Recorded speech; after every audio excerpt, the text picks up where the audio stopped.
Welcome to Archangel Revelations and Prophecies 444. I'm Gad, your host. This will be part two-part Twin Flames Natal Charts analysis. Please be sure to see part one, because you're going to have a hard time understanding part two if you don't. We're going right in. With the Ascendant, his Ascendant, we're looking at the chart on the right. Like I said, it's part two. Going right into Leo.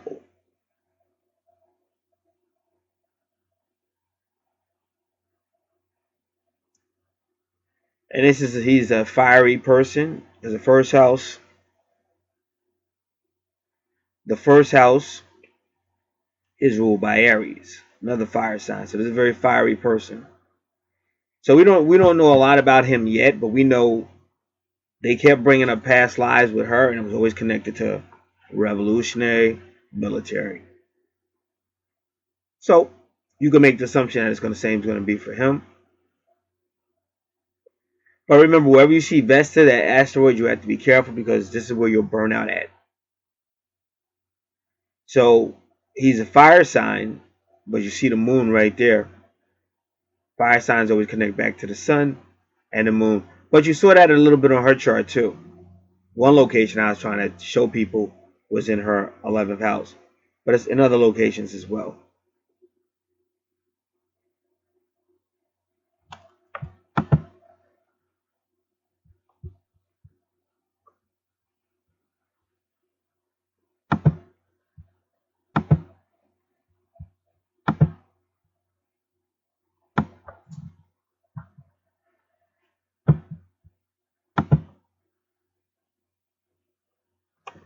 So we're going to look at a couple of things regarding Vesta.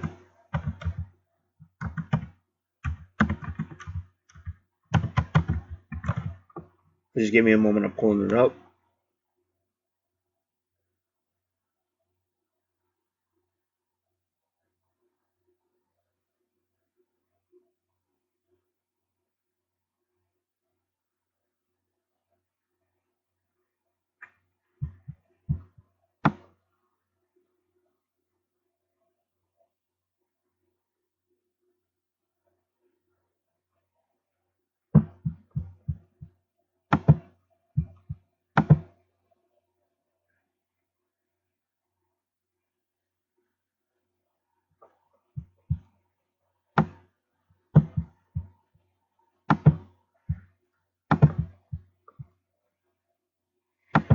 Okay, just remember your first house is all about how the world sees you. Again, he's a Leo.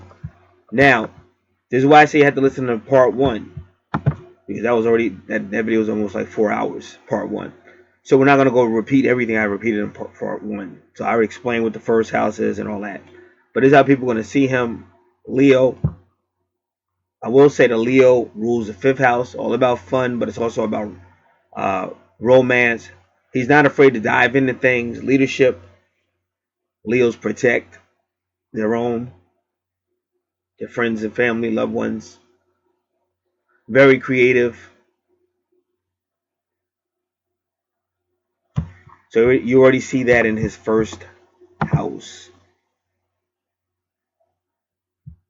When the moon is there, there's going to be a feminine, emotional, but also a hidden aspect to that.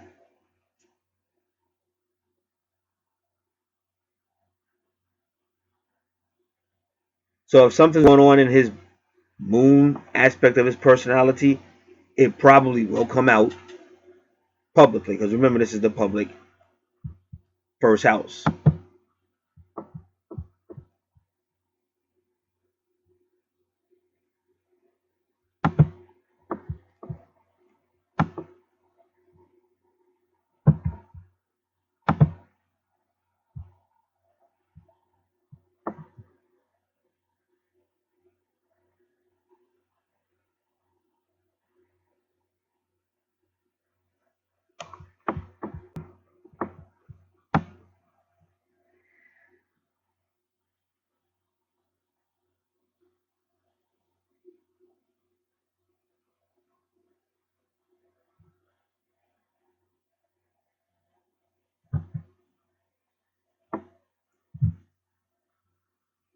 Just give me a moment.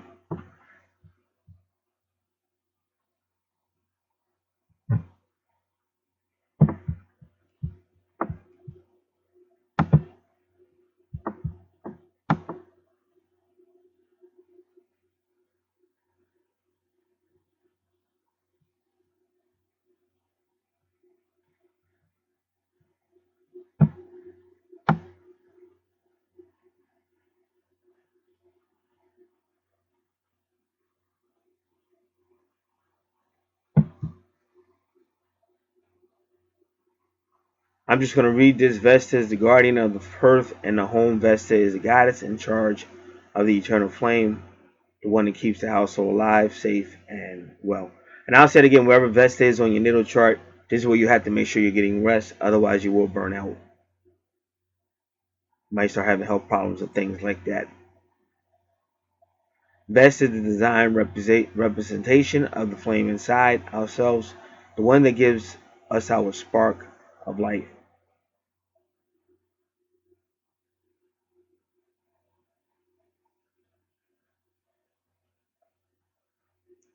Now, Vesta can also deal with isolation.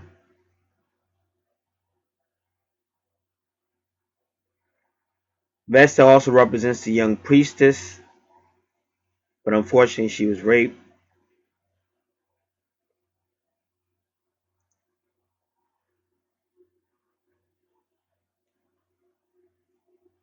This is saying Vesta is the place in our charts that allows us to understand the way we feel towards our home. And that is interesting because Vesta really works with Virgo. Virgo rules the sixth house of the home. And a lot of times you will see a connection between the moon and Virgo. And this time it's a connection between the moon and Vesta. So I'm getting sacred warfare in this first house as well. Because in her house, we were talking a lot about military, past life military, which would be homeland protection.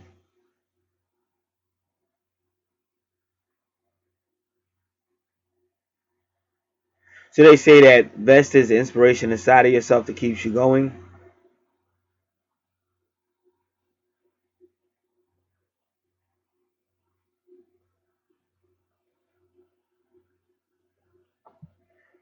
So they're basically implying Vesta is helping him bring out what's internal, which is the moon. Because like I said, the moon will always be more spiritual, internal. Anything sun will always be more external. It's more like the ego, but also the action. And you see this same sun moon connection on her chart, the chart to the left. That's in part one.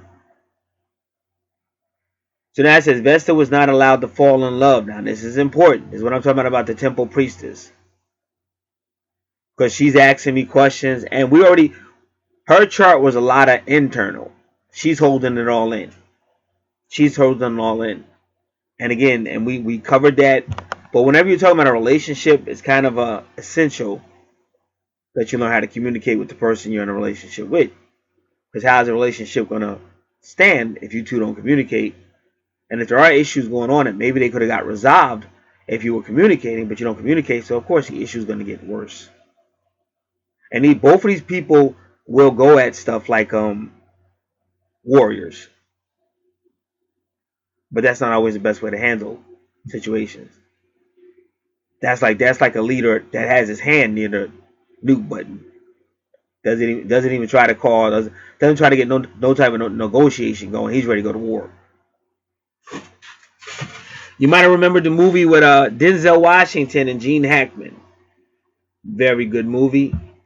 Gene Hackman was that old school general that always had his hand on the button. So I believe that was a Navy, if I'm not mistaken. That was a Navy. They had to send in Denzel Washington's character to stop him from putting his hand on that button. He had nukes on a submarine. And if that was the Navy, that was like two Navy movies that Denzel Washington starred in.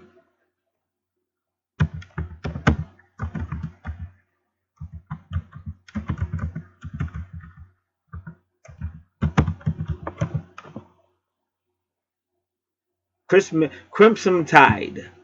Crimson Tide.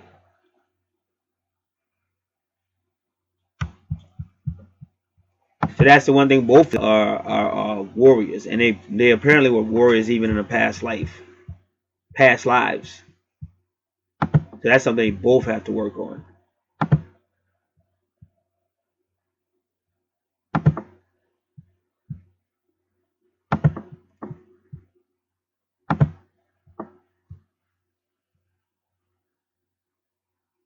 And I also because of Vesta can be very protective, but Leo's like that anyway. So he may be trying to be very, and a lot of women don't like that. You might have remembered the movie where this was a president's wife, the first lady, and she had Secret Service that were trying to protect her, but she made it very difficult. And I remember hearing Michelle Obama say the same thing, like they really, really don't want you to do anything. And I've heard Barack Obama when he was president say that many times. Like it was times he wanted to go walk somewhere and they wouldn't even let him walk there. And you remember when Bill Clinton was president, he didn't let them. He didn't let the Secret Service bully him. You would see Bill Clinton jogging, and the Secret Service had to keep up with him. And one time there were things going on saying that they were going to get Clinton out of office one way or the other, and there were talks of assassination. He didn't change anything. He would be jogging up the street with a Target shirt on, a t-shirt with the Target on him, saying "Go ahead, go for it." So Bill Clinton was a very unique person.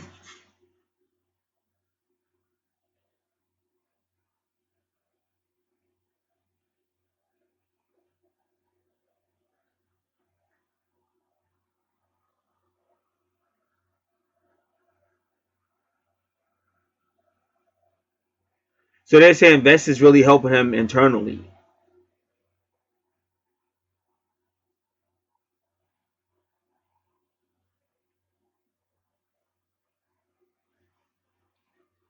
So Vesta was not allowed to fall in love since she needed to keep herself committed to the endless tending of the fire because she had to keep that fire going. If she didn't keep that fire going, she was put to death. But unfortunately, she was still raped though. She is a young priestess that was raped.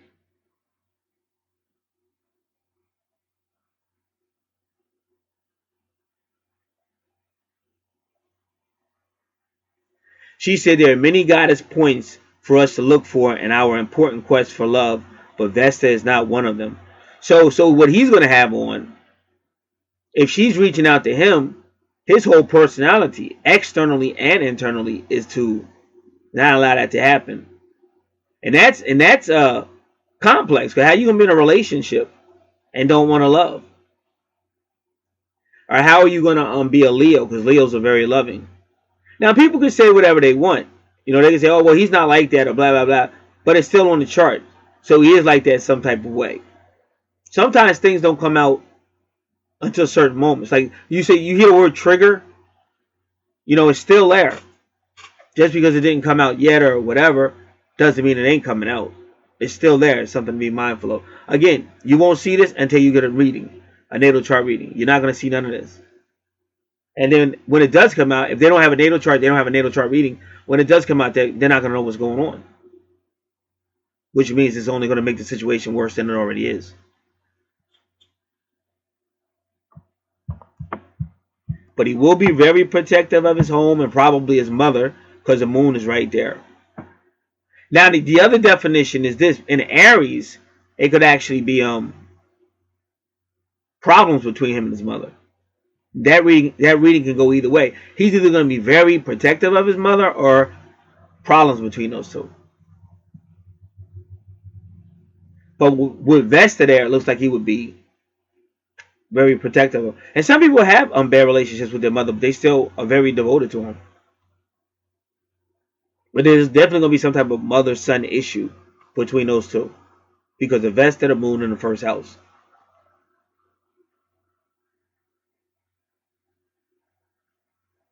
They say Vesta is the place in our charts that belong to us and us alone. She's the spark we need to survive all odds.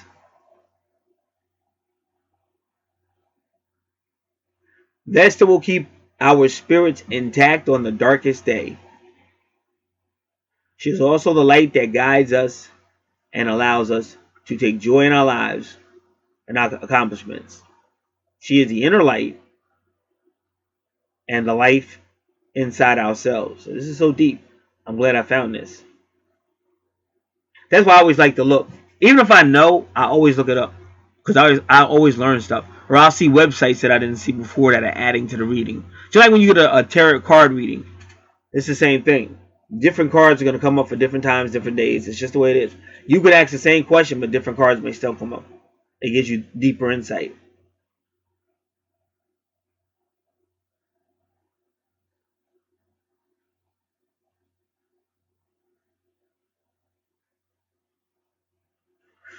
So Vesta can tell you to check your own desires and needs in life.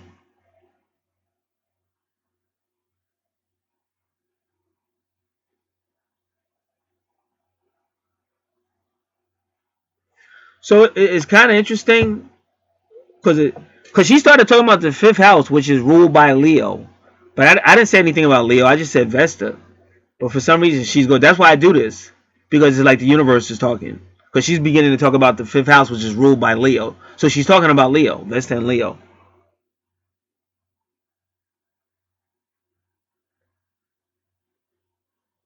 So the person needs to nourish the flame that imbues his creativity, because that's the fifth house, Leo.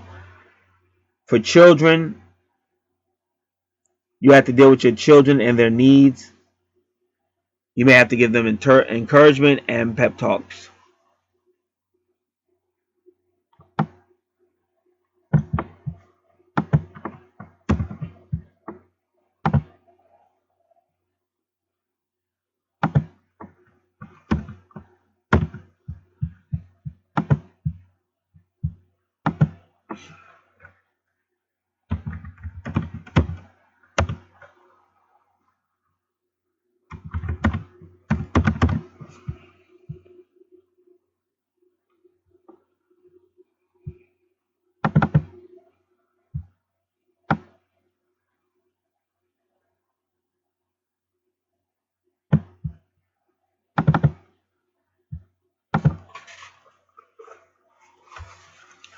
So anytime you see the moon, especially Vesta, there's a level of spirituality there too. But what I'm telling you, a lot of his stuff is past life.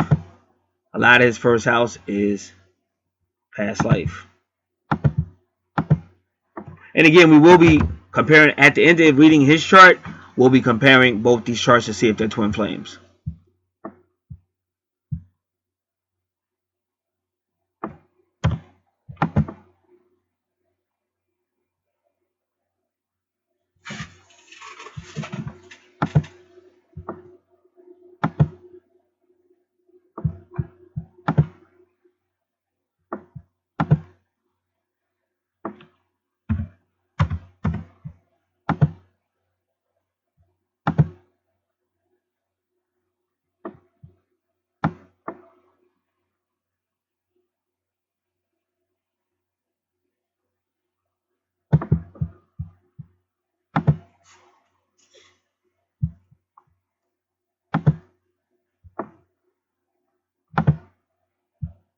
Now, numerology.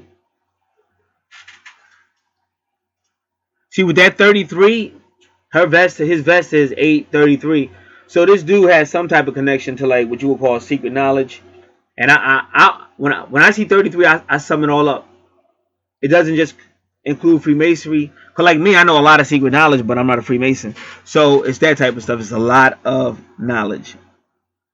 So it's there, or it was there in a past life, so it's still there now. Stuff like that. Now, number 8 with Leo would be the Strength card. Because like I said, I'm going to repeat this. Any degree on a natal chart, from 0 degree to 21 degree, is the major arcana of the tarot cards. 22 is the twin flame number, or the angelic number. 2 plus 2 is 4. 11 is 4. It's still 22. The other numbers on a natal chart, you got to take them as you go there.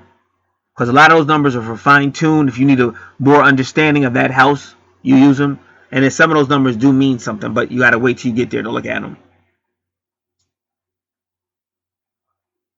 So whenever you see like an 8 and an 8, whenever you see double numbers on a natal chart, that's usually twin flames. And mostly every natal chart you see is talking about you and your other half, the twin flames. Almost like higher than 80%. I'm not saying maybe every single one may or may not be like that, but for the most part. And this is what you're looking at on, like both of these charts have it. I'm not saying whether they're twins or not because I haven't done it yet. And if you notice, he has multiples of 4 and 8 in his natal chart. And he is very fiery, very airy, very, see, each point is your ego. And I already explained what an ascendant is. That's your rising sign, what an east point is. I did it in part 1, so I'm not going to do it again here. So he got that number 4, so that's the Emperor. So he's not playing. But I'm trying to tell you, these people they have past lives and past lives of war. And they go back to the times when kings went to war and stuff like that. And see, on some of these charts I'm doing, because I told you it comes in a batch. Like when you're an accountant, whatever you did for the day, whatever accounting you did for that day, you put it in a batch, label it, and put it in a certain file. This astrological stuff, it comes in batches. So I'll get a batch of Pisces, a batch of Aquarius, a batch of abuse, a batch of... So lately I've been seeing females that in their past lives, they were probably warriors as well. And that's something else that our matrix don't want you to know. Now why? Again, because that's how they control the masses. Oh, women don't go to war. And then when they let you join the military, they make it seem like it's we may let women. Oh, women are joining. But if you go back to ancient society, women were effing people up by themselves, like a pack. Just like you got a troop of men, it'd be a troop of women just destroying shit.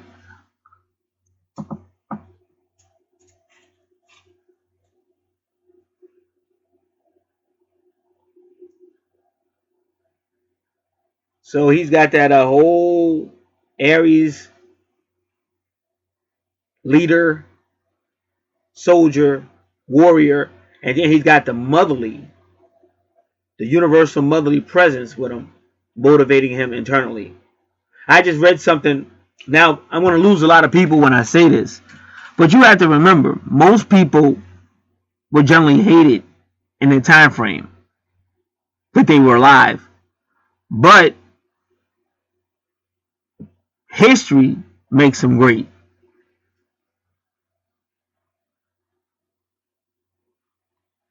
Because the majority of Israel did not want King David to be king. They were more supportive of Saul, and they really weren't too happy with David. It was only like 2 tribes out of the 12 that wanted David. But now when you look back, you go, oh, King David, King David, King David. But if you was in that time play, you probably would be booing David.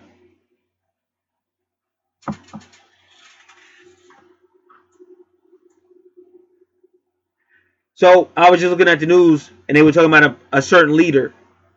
And they said immediately, well, he doesn't think like anybody else. And they said, we'll try to tell him, advise him. And they said he'll go with his internal. He'll go with his gut. See, that's that mother. That's that moon. That's the universe, the divine. And they said he'll just go with it and stick with it. And we can't change his mind. And he said, but then it works out. Well, these are people that are tapped into intuition. And whenever you tap into intuition, you got a higher source.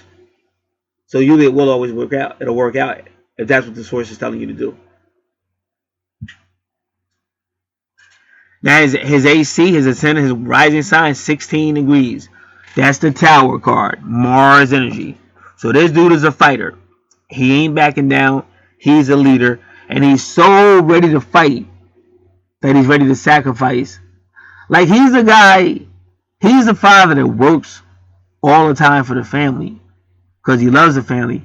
But the kids don't understand that. So they don't see it. They hold resentment against him because he's trying to say, I love you so much, I'm sacrificing my entire life. Because that's what Vesta does. I'm sacrificing my entire life to make sure you have a good life. But they don't see it. And he's ready to go to war for what he thinks is right, what's his. And then Pluto is the judgment. Now again, this is why you need to make sure you hear part one, because I already showed you why Pluto and Scorpio is so important to both these charts. The death and the rebirth, the underworld. I explained all of that in part one, so we won't be doing it again in part two. That took a lot of time. Now, his money house, ruled by Taurus, another earth sign, Virgo, is there, but that's the home. But it's not just the home. That would also be the homeland. Same thing with her. It would be the homeland. And that's where his Lilith is. And her sun sign is Virgo. So his money he views his money and his possessions for home. Whether it's the home that he owns or lives in, or his homeland. Third is Libra. Now that's the return. But it's good fortune though. That asteroid is good fortune. And that's Virgo too, because it's 24 degrees 9. 24 degrees is the return. Going back to a situation you've been before, or back with a person before. Because I told you these two would be breaking up, making up, and stuff like that. And it's good fortune for him, but Libra is relationships. But I told you, anything like that in the third house means it's not going to necessarily be stable.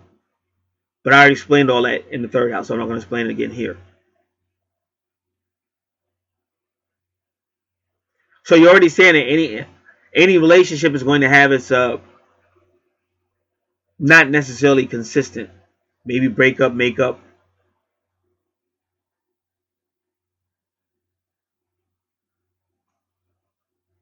And that could go for legal matters. It's just short. Like this would be the person that could walk in a courtroom and almost as fast as he walks in, he walks out. Because anything in the third house like short travel, short distance.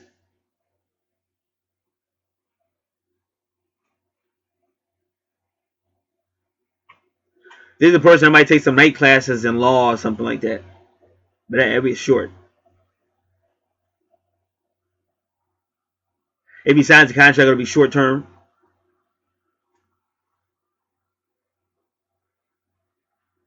Now, there you go. This is how you know this person has lived many lifetimes. This is the fourth house of family. Family, teenage, adult education, land, property, real estate, ancestors, the mother, Imum, Kweli, and the subconscious mind, vehicles, and travel. But unfortunately, something gets lost with Pluto retrograde. So something will get lost, taken away suddenly. It could be the mother. I'm only going because I'm looking at the connection between the fourth house and the first house. And see where that's pointing? Taurus. Well, Taurus rules the second house, which is home. And remember, Virgo, I already told you guys, Virgo has a connection to the moon, and it's usually the mother. So that could be another reason why he's keeping it close to him, inside of him. And like I'm trying to tell you, these are the people to get. This is like the Buster Douglas who beat the crap out of Mike Tyson. But you can already tell that Buster Douglas's mother had died recently, and she was fighting with him in that fight. Like if Buster Douglas's mother had not died, Tyson would have wiped the floor up with Buster Douglas, because everybody was beating Buster. They thought that was the biggest joke in the world. They would. You just gotta watch that fight, the beginning of it. Everybody in the ring was not paying attention to Buster, and he was in his own little world. See, that's that whole Vesta thing, in your own little world, alone, and he's ready to fight. The warrior's ready to come out, and they say, "Oh, Buster, you're about to get knocked out." Nobody's paying attention to Buster Douglas in that ring. So he finally gets frustrated, and he walks to the center of the ring, like, "Let's go, let's get this fight started." And Mike Tyson looks up at him like, "Are you out of your freaking mind? Like, how dare you disrespect me?" And at that time, Mike Tyson becomes furious and walks up in that ring and gives him a look like, "I'm going to knock your head off." And from the moment that bell said ding, Buster Douglas began to whip the crap out of the greatest boxer of that time period. And really, people may not agree with me, but possibly the greatest boxer that ever stepped in the ring. Because he wasn't just a beast. He wasn't just mean. He could box.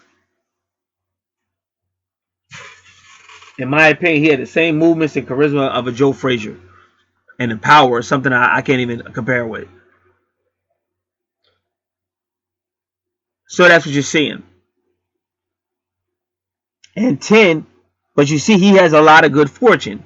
You see 10 is Jupiter, the wheel of fortune, and then he's got good fortune with the 24. So no matter what's going on between these two, so far it's still good fortune, whether they see it or not. Because I think it's a lot of uncertainty with her, because she's hiding everything. She don't want to talk about it. That's why when I see people like that, I'd be like you're so tough, but you're scared to talk about how you feel. Like, I'm not scared of shit. I'll talk about whatever. I'm a Leo. Like, I could care less. But I see so many people that are like that. They're so quick to give a quick answer, a sharp answer, or all that, but they never want to talk about how they really feel. That's what I want to see. That's when you know you're dealing with somebody who's not afraid. So again, a lot of stuff's going on here. Remember, we already told you what Scorpio is all about, power struggles and all that. But remember, if you study the ancient dynasties, that's how they were. It was a lot of infighting. It was a lot of fighting for the throne. You have brothers and sisters killing each other for the throne.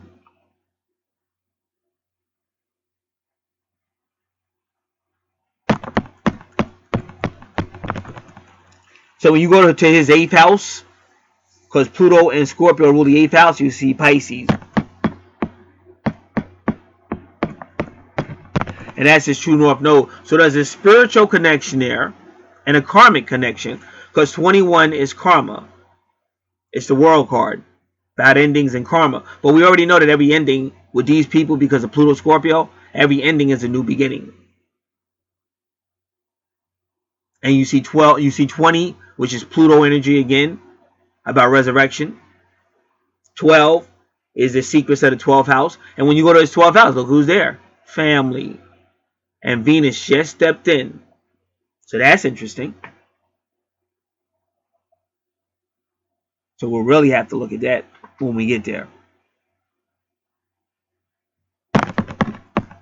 Anytime you have Sagittarius in the 5th house, these people can have all kind of psychic powers and gifts.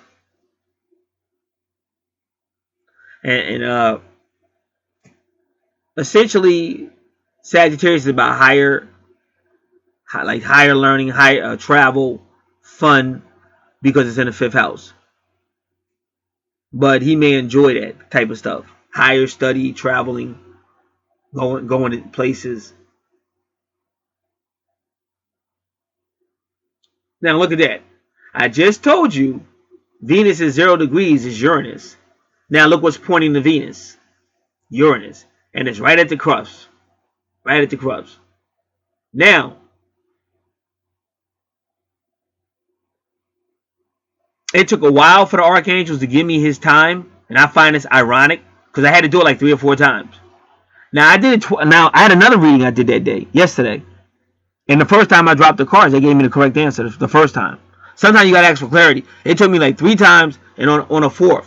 And sometimes you got to take all 4 readings, because I write it all down. And I look for synchronicities. What do they keep telling me? And they kept telling me 12.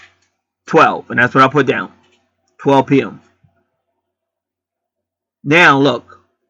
Right at the 12th house, you got this, wow, Uranus thing coming over. Definitely connected. And remember, the 6th house is about home. Because it's a 0 degree, you could say the 6th house, but I'm still saying a little bit of the 5th house. And it's funny how it's going right through the 5 and then right to Venus. That's awesome. That's awesome. So if anybody was listening, because I mean a lot of times I'm talking to people ain't listening. If anybody was listening, what I just said, that's just freaking awesome. It's like shooting somebody right through the fucking heart. Right through the 5. Right through the lead. But why would they do that? Because sometimes you have a problem with ego, because I'm a Leo. Sometimes you have a problem with ego, which causes a lot of problems. Now we know for the fact Saturn retrograde is having problem with authority, problem with abuse. So either you're the victim or the abuser.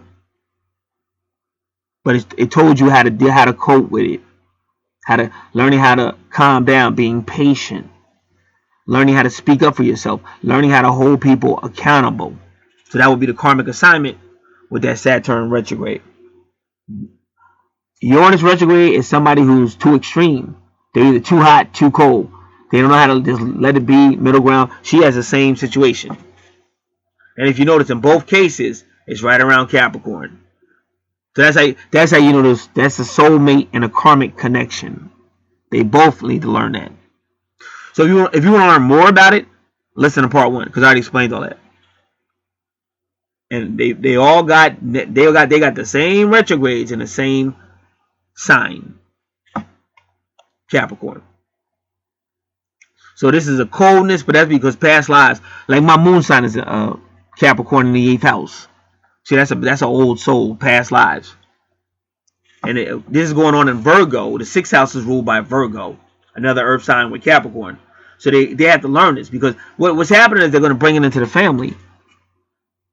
And that's why I say with parents, because parents, when they're caught up in their own BS, then they have kids and they just pass that on down to the kids. But really, you're supposed to be trying to raise the kids and set an example. But the fact of the matter is, our whole nation is like that to a certain degree.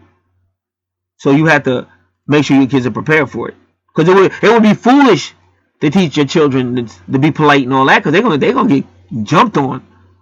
As soon as they get into the real world, they're gonna be marked.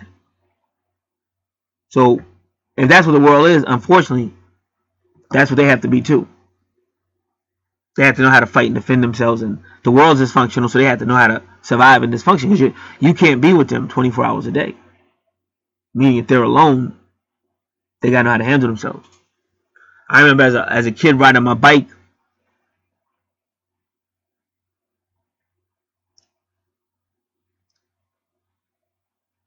and I remember a truck driver in the truck, and he called me over, but I had already known what people told me.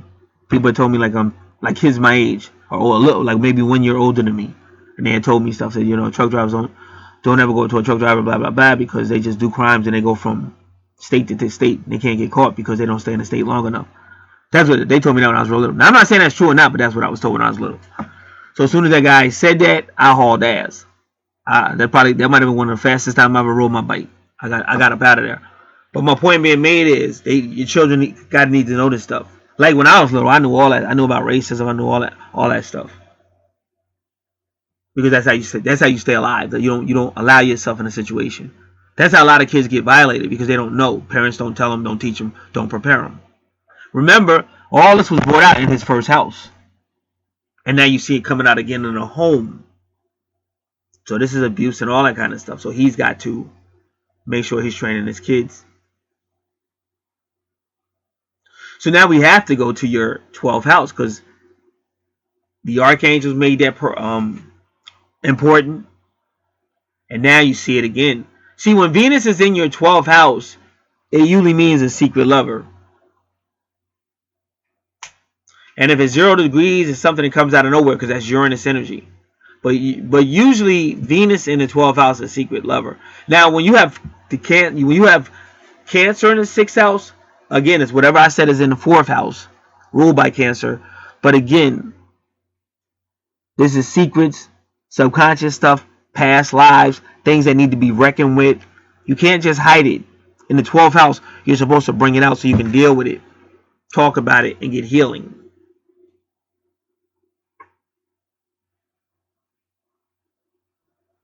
And now the 12th house can be about buildings and religious stuff, so that could be anything. It could be family counseling. People might go to church and it's kind of like, family night or family Bible study, whatever it is, family center or youth ministry. It could be all that too. But that Venus, whenever Venus is in the 12th house, is usually a secret lover. Now, the reason why he's attracted to it, because 26 is spiritual. Because even if you look at his 8th house, what's there? And the 8th house is also about mysteries and secrets. And there goes Venus. There goes Pisces. And there goes his true north node. Because your true north node is your purpose. And see, he's got that 12 there. See how the archangels don't lie? Because that 12 just kept coming up. Kept coming up. That's why I learned to just be quiet. Like when I do this, I just be quiet now. I don't try to usurp what I think about. Well, it might sound like I do, but I don't. Because I've been disciplined many times. Because you have to learn how to just listen to these archangels and listen to spirit when it's talking to you. And if you read a chart, if that's the reading that comes up, it usually is usually what it is. But sometimes people try to argue and stuff like that. I don't argue. Like if that's what came up, that's what came up. Because you got to remember, this chart is from past lives, but it's also from your beginning here on this planet to now, to middle life, to future. So it may not have happened yet. And sometimes I've seen people, they want to argue, and if they just forgot. And then in the midst of the argument, they'll remember. Oh, yeah, that did happen. Okay, then why are we talking? I don't have time. I'm one guy. I'm doing a billion things by myself. So I have no time for it.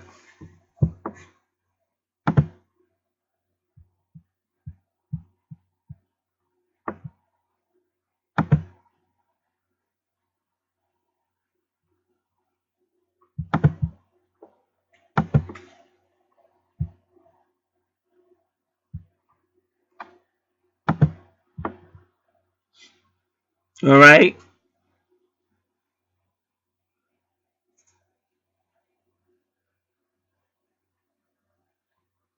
So you definitely see in the home that they're implying abuse, erratic behavior, and then it's even a substance abuse or drug abuse with Neptune retrograde. And again, if you want to hear more of it, just go back to part 1, where I go deep with all that. But the reason why it's a coldness in the house, because Capricorn is cold. Like you don't want to see Capricorn in either the 4th house or the 6th house, because Capricorn is cold, rigid, ruled by Saturn, all about restriction and rules, discipline. So that's what you got here. So he would have to learn, you know, he would have to learn that is, for him is deep inside of him. Because what you're looking at is a resurrected lifetime of being some type of warrior and some type of disputes and all kind of crazy stuff. He's the type that would definitely jump on somebody's ass. You know what I'm saying? Like let somebody invade what he thinks is sacred to him. He's on their ass. You know what I'm saying? He's on their ass. It's not about even talking to that dude. He's on that ass.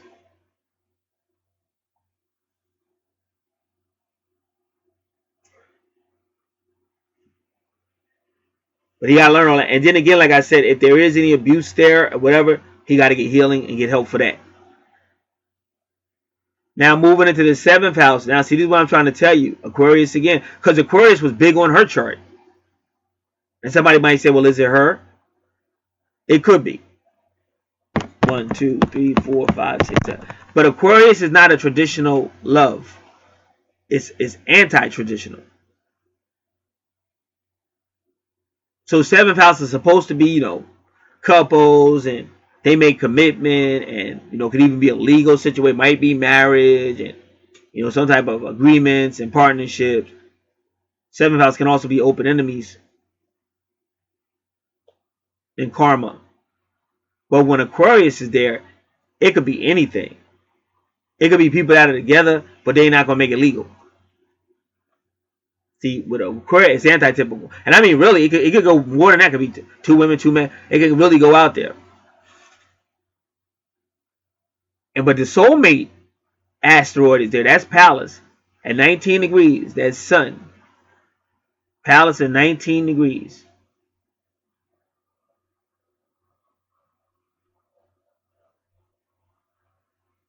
And then that's where his Juno is at. Look. See, there go his Sun again at 0 degrees. So why do you think he keeps getting these 0 degrees, which is Uranus energy? That's the Fool card. That's a person, like I said earlier, that's a person that just goes by what's inside of them. See, I need to say it, because I know as soon as I say the name, people are going to, I'm sorry, y'all got to learn how to think. Y'all got to learn how to take an information without forming opinions before you even heard what the person said. That's silly. Because I just read that about Donald Trump. One of his lawyers said he doesn't think like most people. He always goes by what's inside. He goes by his gut instinct. And we tell him how wrong he is wrong, but he always comes out right. And there's a second person I heard people say that about. But I'm not going to say who the other person is.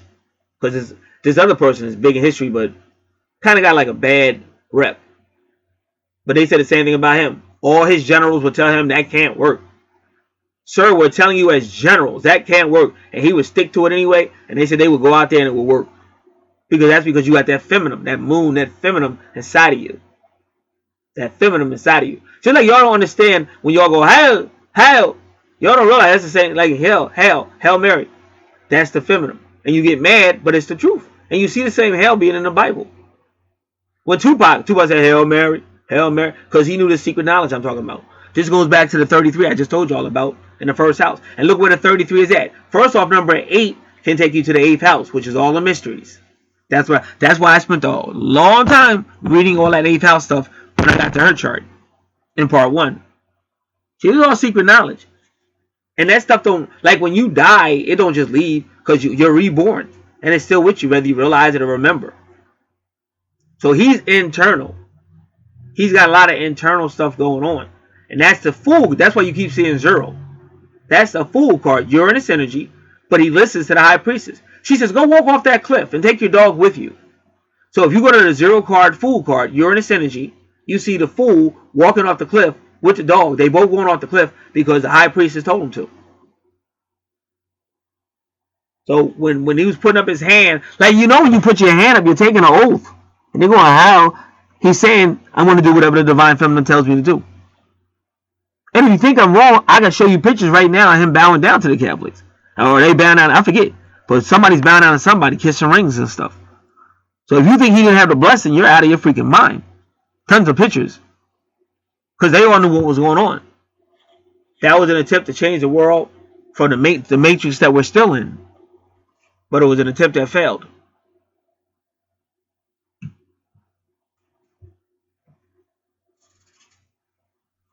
So he's got that internally, is what I'm trying to tell you.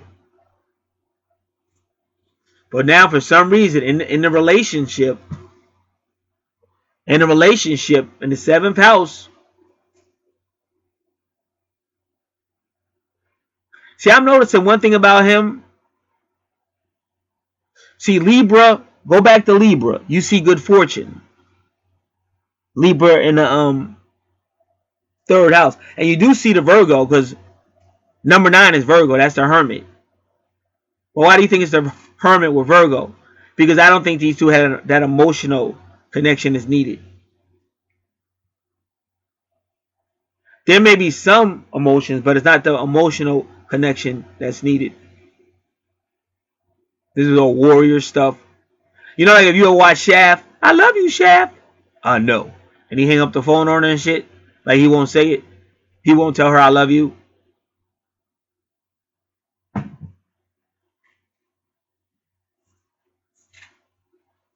Because all y'all watch them movies when they just warriors. And they're together. Like one real good movie was a brother and sister. They was both warriors. And they got separated. And I think she got taken by the enemy. He had to come save her at the end. And he died saving his sister and shit. That was a cool ass movie.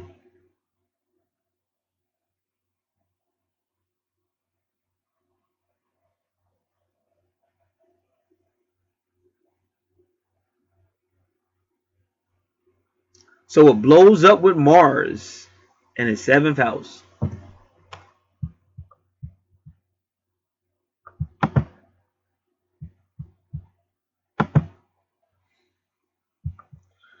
Alright, just give me a minute.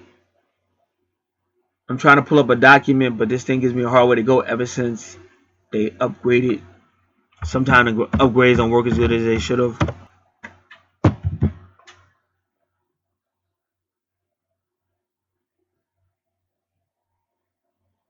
Alright, I got it.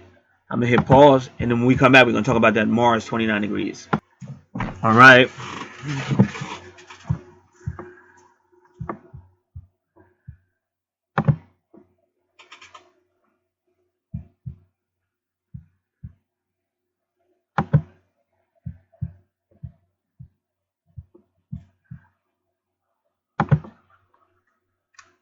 So again, an anaretic degree, it's a karmic degree, but it means an intention.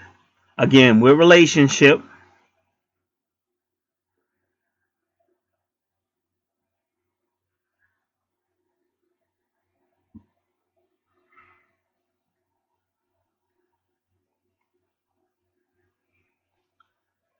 So when you go 29 degrees, we're gonna go 29 degrees Mars, 29 degrees Aquarius, 29 degrees Libra. The reason why we're going 29 degrees Libra, because that's the 7th house ruled by.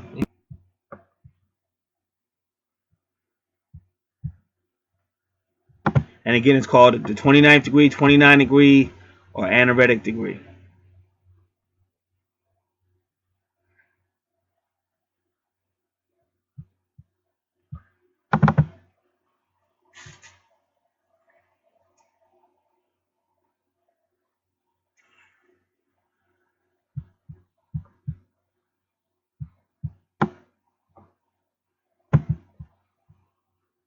Just give me a moment.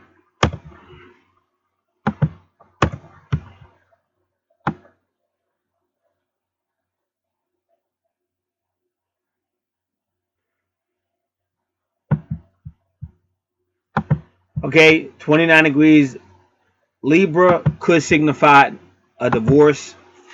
Now I say, well, we ain't married or whatever the case might be. Well, still some type of breaking up.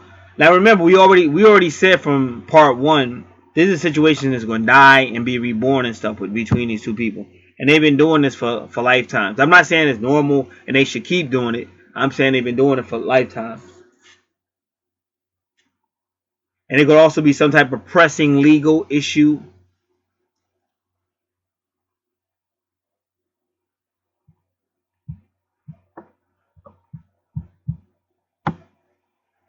And again, whatever I said, it's in the 7th house. Contractual issue. Could even be an open enemy. It's a big situation with an open enemy. 29 degrees Aquarius.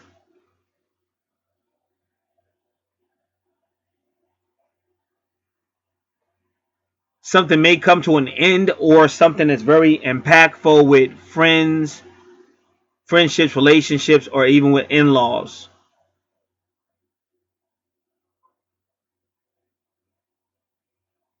And they're saying it's a situation where a person may have been like in an Aquarian state of mind, or a perfect world or something like that, and they have to accept reality. And this person may lead to isolation, where a person starts to isolate themselves from anybody who's not on their thinking pattern.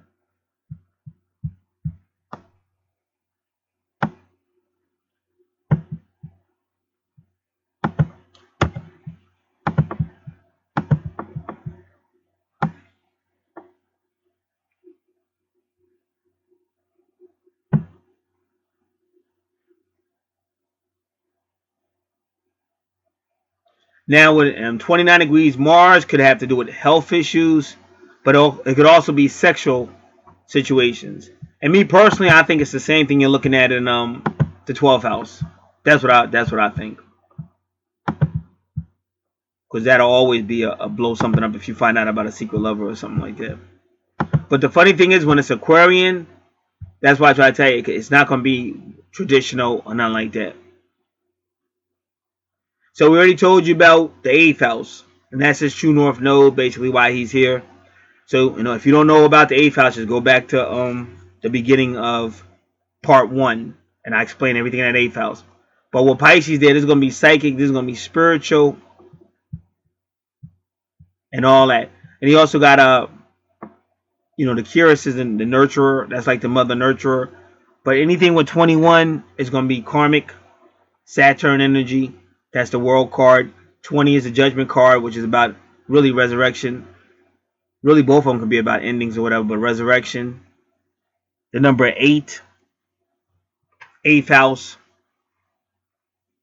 8 could either be the Justice card, Libra, or it could be the Leo energy, or the Strength card, but it could also be the 8th house.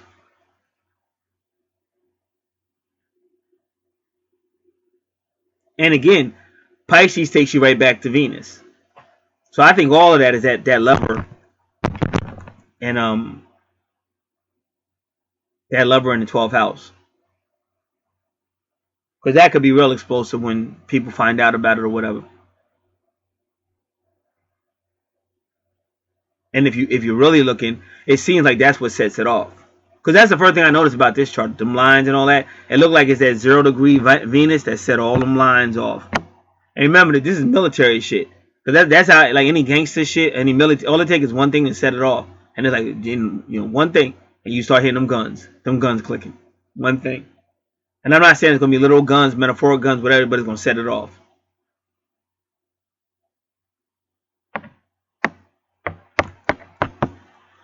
Ninth house, Aries, again, a lot of aggression.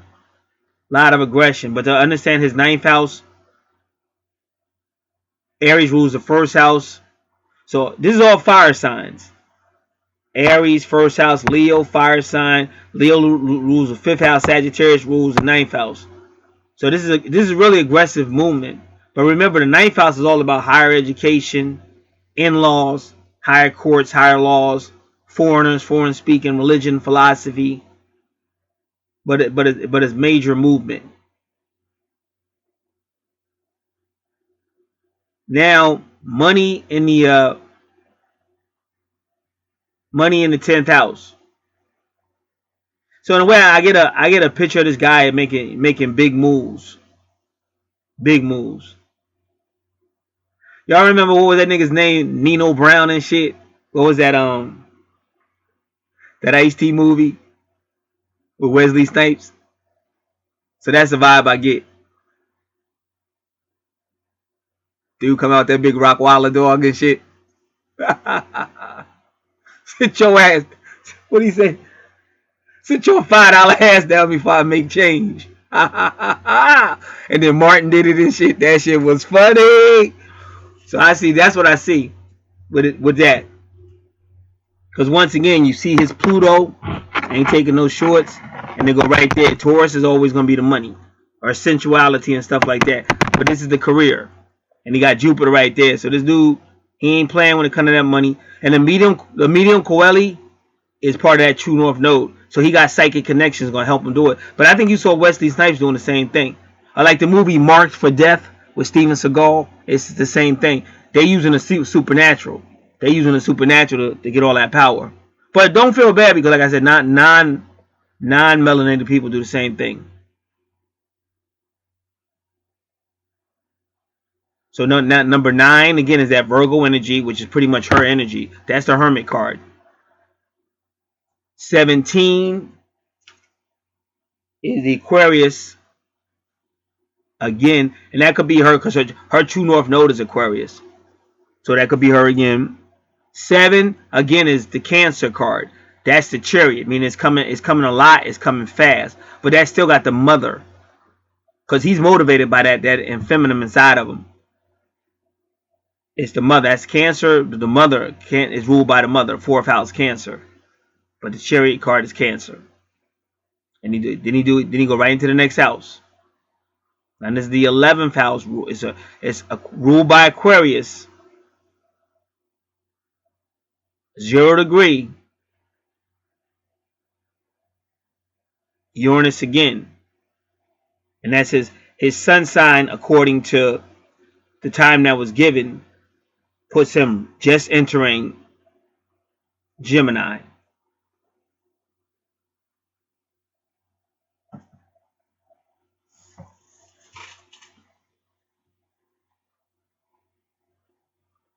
Zero degree. So Uranus again. And then 1 degree is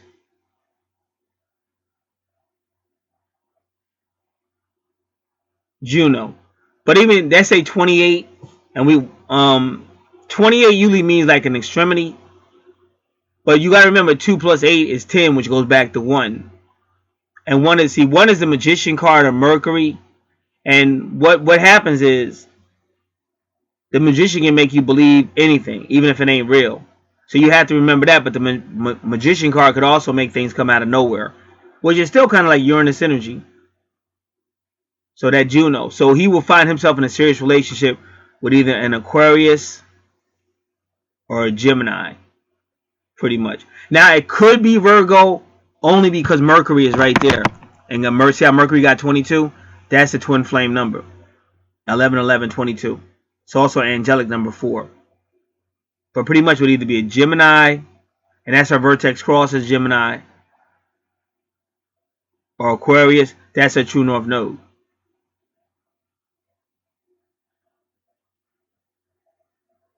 And it could be a Virgo, which is her sun sign. And you see he gets healing 27 degrees 13. 13 is the death card. It's Scorpio energy. That's her ascendant. And then 27 is like a diplomat. But when you're looking at a chart like this, that 27 could also be 2 plus 7 is 9, taking it back to Virgo. So that could definitely be her in here.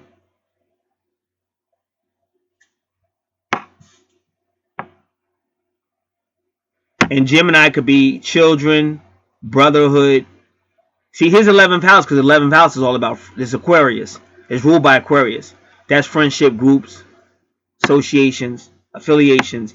And then Gemini is all about brotherhood and usually young children, creativity, communication, publishing.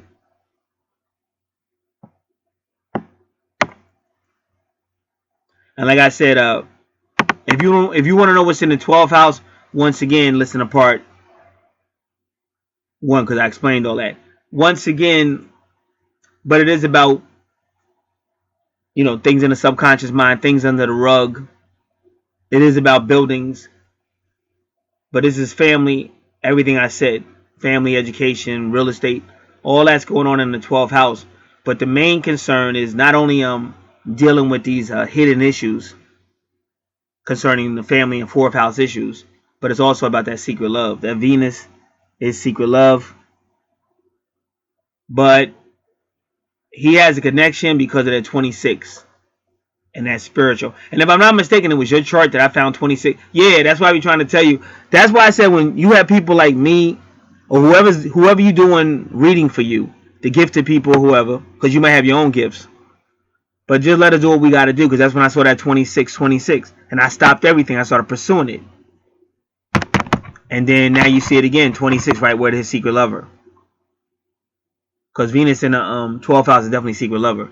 26 again. But the reason why he's connected is because he's got a spiritual connection to her. See, 26 is just like Pisces. That's like the word of God. So he got this connection to this female because of a spiritual reason. And it's a secret love. And I'm just saying female. It could be anything.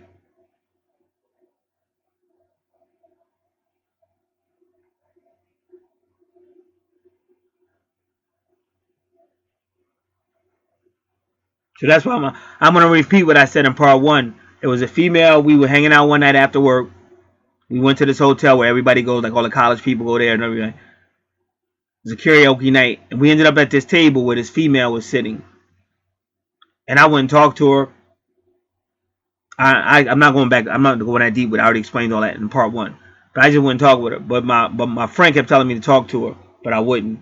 And she's sitting there with her phone, and I think she had on an engagement ring. So that's why I wouldn't talk to her, because I knew the moment I started talking to her, the moment that phone rang, she gonna just forget about. I'm not wasting my time. So she was waiting for a while, and that phone did ring. And the moment that phone rang, she ran out. I think she ran outside to talk to the person. Now, little did I know, 2 years later, I would see that female again at a job I worked at.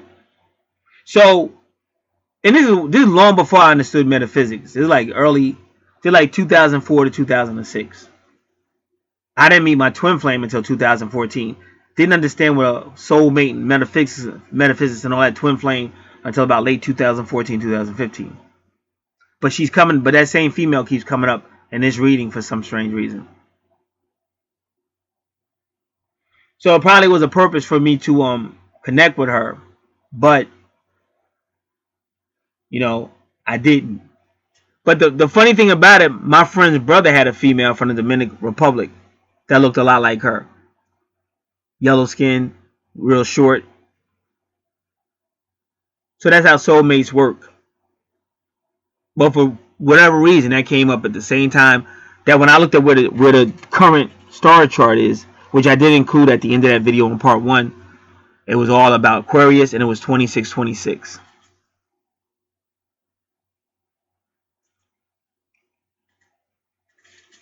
So I brought that up again. Alright, but that does include the reading of his chart. Really both of these charts. Now we're going to go back and see if they're twin flames. Starting with her ascendant AC, Juno. So she'll find herself in a serious relationship with either Aries or Mars or Scorpio. So first thing you're gonna do is find his Scorpio is in his 4th house. Then when you go to his 8th house, because Scorpio rules his 8th house, true north node is in his 8th house.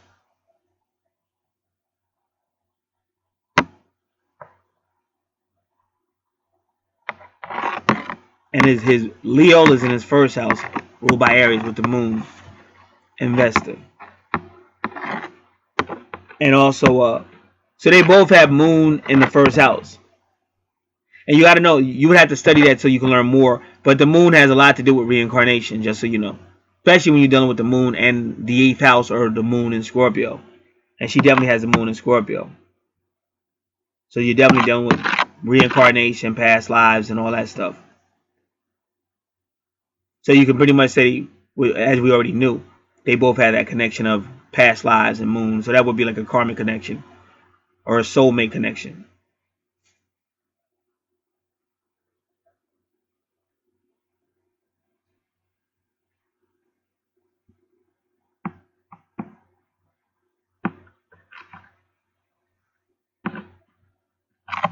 Then you can tell by that Capricorn connection, it's almost the same thing. All retrogrades, all the same planets. So they shared that. That's what I'm saying. In their different lives, past lives, they shared that together. That whole Capricorn, all those retrogrades. But again, that's still a soulmate connection so far.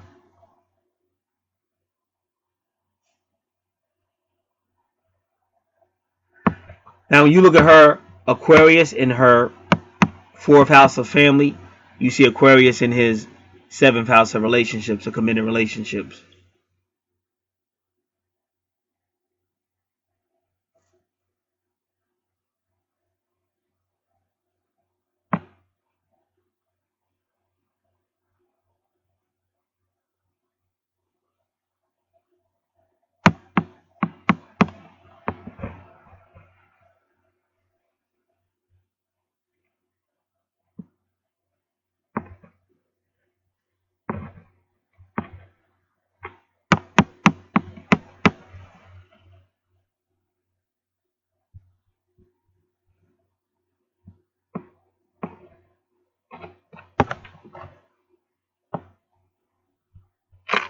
Look at her vertex. Well, let's go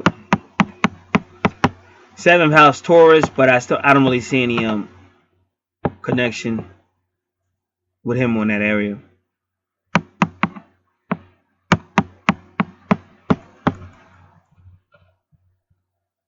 8th house and the vertex cross Gemini. So his 3rd house ruled by Gemini has Libra.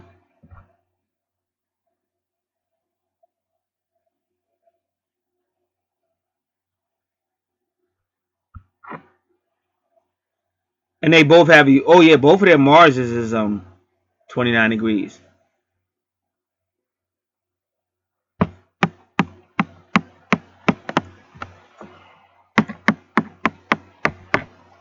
And both in the 7th house.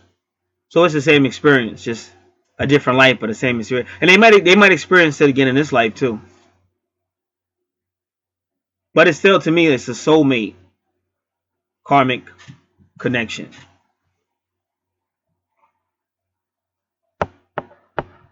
Because see, some astrologers will tell you, some people, these people like tarot card readers, they'll tell you a lot of twin flame connections, really, they don't even see each other in the same lifetimes. And that's why they were shocked that so many twin flames were coming together now in this lifetime. But that's because I feel it's at the end. The little matrix we in is coming to its end.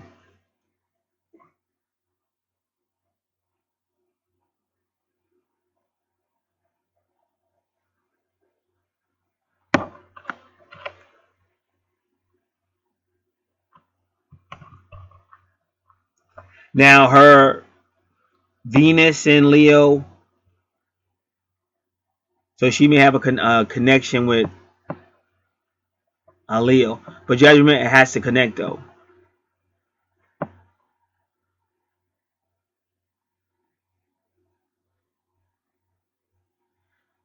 And they connect in the sense that they're both, first house, Moon and Leo. She has a Moon in her first house. Because a lot of times, like I said, the 10th house and 12th house, the 10th house and the first house could connect. But it could also be like a Capricornian connection.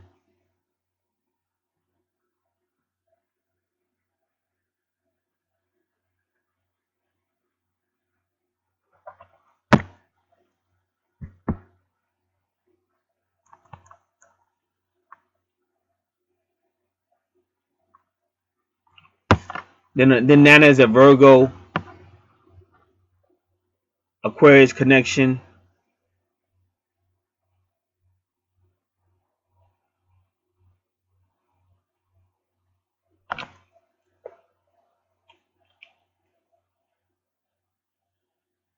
Now 12th house or a Pisces Libra connection. See, their only real connections is karmic. Karmic. Like two warriors taking both day, and they're taking each other through all these karmic intense connections.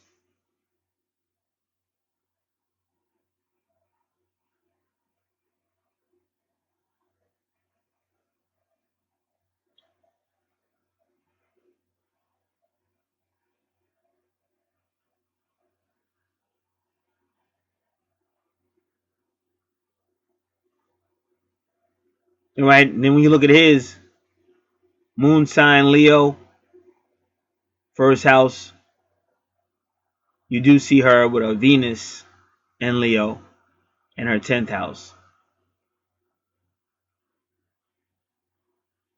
Libra, third house, a Libra Gemini connection. And her Gemini is in her 8th house.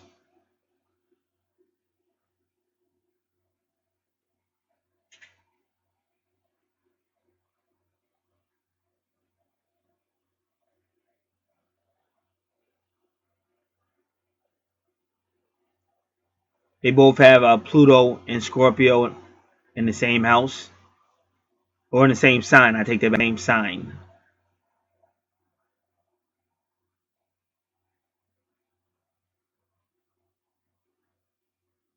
We already said the Capricornian with 3-planet connection.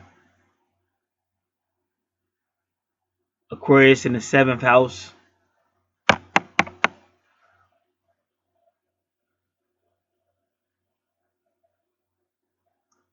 Pisces in the 8th house. Aries in the 9th house. Taurus Capricorn connection.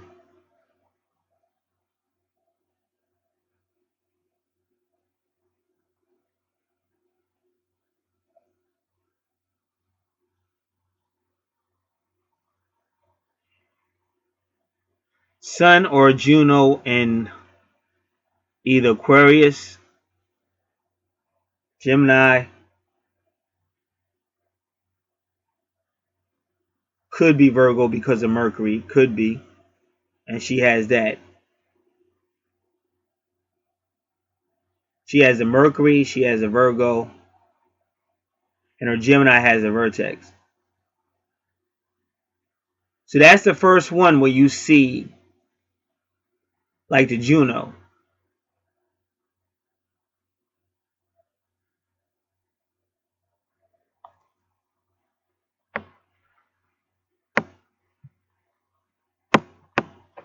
And that's the 11th house.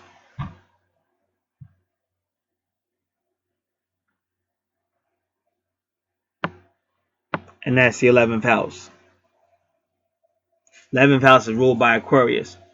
So they do have an Aquarius, Gemini, and possibly Virgo connection.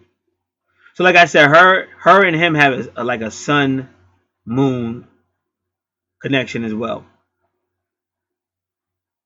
But that really is as close as they get to what you would say love.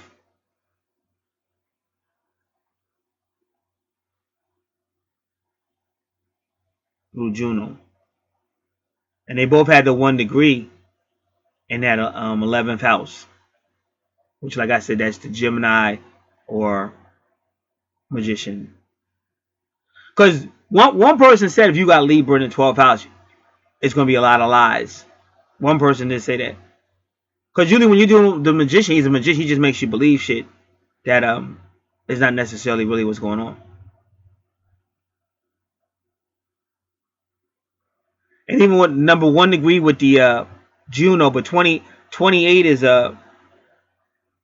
like it's 1 degree 28 minutes, but 28 is usually meaning extremity. It's extremes.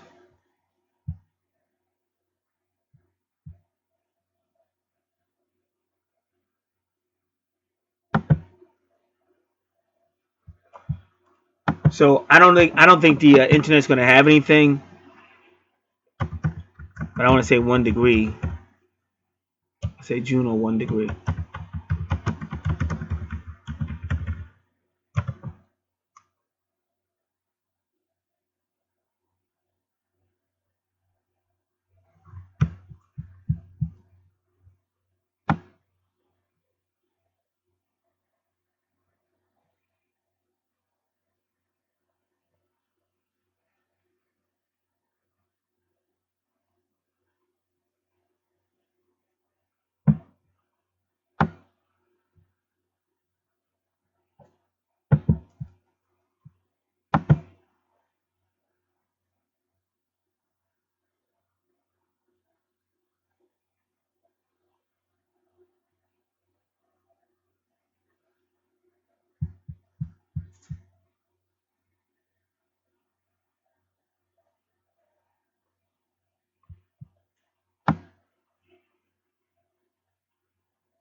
So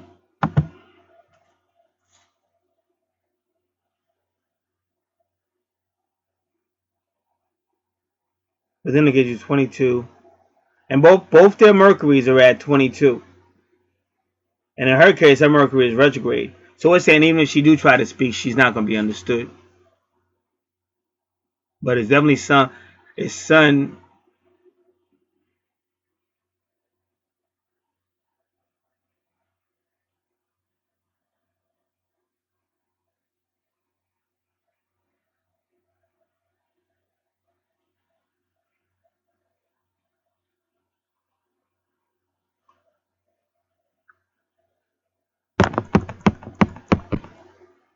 So then you got to go to her 6th house and you see Aries. So it is going to be aggression. Just and going back to the power struggles and everything I started off with. Now, if you go to his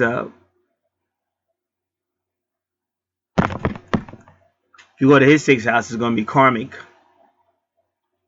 And but if you go to his 3rd house, you do see Libra there. So that's what it's looking like. It's like Juno is implying it's a like you can have a serious relationship, but it doesn't have the connection. It doesn't have that love connection.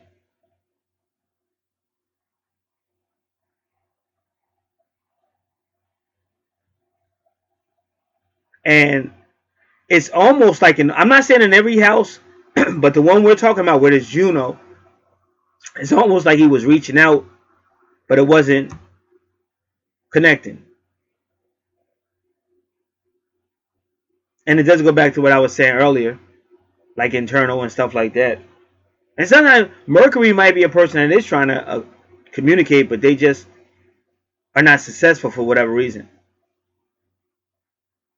And only, like I said, cases like that, that would be a card reading, or each person knows. A lot of time, a person, because you know what you're thinking, you know what's inside of you, and you know if you're really trying to articulate that to the person in your life.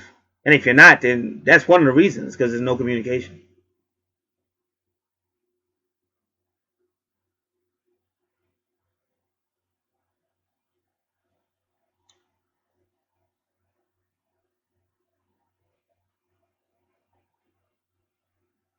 So that's what that looks like. And remember, I told you anything with Gemini don't work. Remember, I told you that right from the beginning. Anything with Gemini, the third house, and that's what a Libra is too. And her Libra again is in her 12th house. But when I say, he said, because the astrologer said if you got Libra in your 12th, I think he said either you're going to lie or be lied to or something. So even a lie, like I said, a miscommunication or not communicating fully or whatever, that could be kind of, in that same category.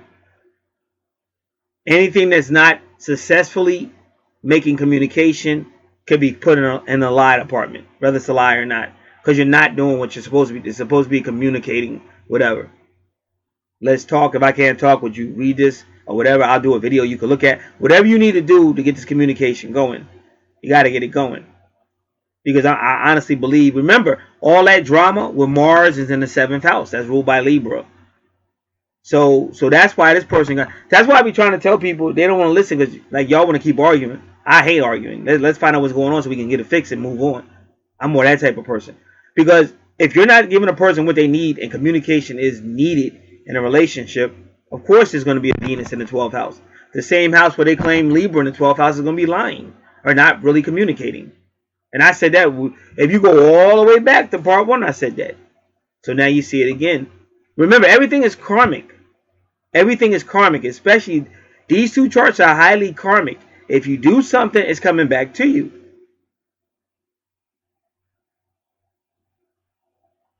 And that's why I say people are tough guys, and they got a witty word for everything. They know how to get revenge. They know how to do everything. But how you can't even talk. Like you don't even. So how is that tough? That's how I look at people. I just look at people like, how is that tough? Anybody can sit here and talk tough, beat you up and all that, curse you out, get revenge. But how is that tough? You're scared to express who you are. How is that tough? And I mean, it could be reasons for it, but you can also get counseling. You could also tell somebody, I'm really going to work on this. I really want this to work. Just a little bit of humility. Because that's what I'm getting. That's the whole vibe I'm getting. That Venus in the 12th is a direct result of him wanting it to communicate. Him wanting it. And it ain't happening. And I know for a fact I'm a Leo. I'm a sun sign Leo. So we want that. We want to communicate. We want the whole thing. Like, what did I say in part 1? That was one thing I couldn't have with my twin flame. She would just stare at you, never talk. And every attempt I made to talk to her, she would refuse to talk and shit. And it wasn't no handicap and nothing like that. She would just literally refuse to talk. That's why when I finally broke down, when that job ended for me, I broke down because I saw her talking to somebody else, and she was just talking, and wouldn't stop. She literally talked the whole. And you got to understand, we work in a call center, so you're supposed to be taking phone calls. She's talking, and won't stop. I almost lost my fucking mind because I had never seen her talk.